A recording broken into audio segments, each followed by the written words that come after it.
I know that this might be very uncomfortable, especially when you're truly going through it. Like it's really painful.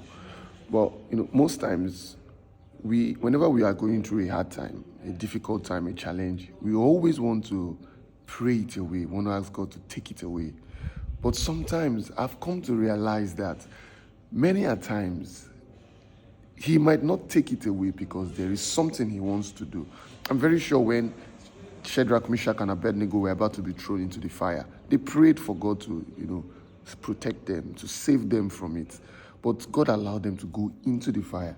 Daniel too, the same thing. I'm sure he prayed, oh Lord, please, if it's possible, let this cup pass away from me. But he was thrown into the lion's den. You know why? Because sometimes we already know God that delivers. We know God can protect you. But sometimes God wants to also show you that he's not just a God that delivers. He's also the same God. He's also the God that shuts the mouths of lions. He's also the same God that preserves your body from being burnt.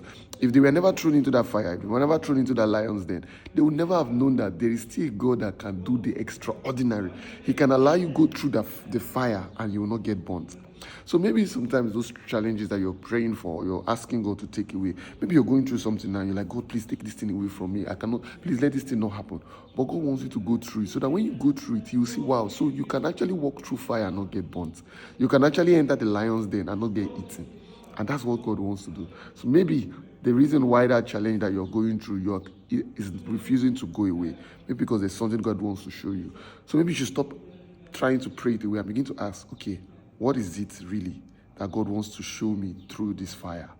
And as you do that, your perspective will change completely. You're God backed.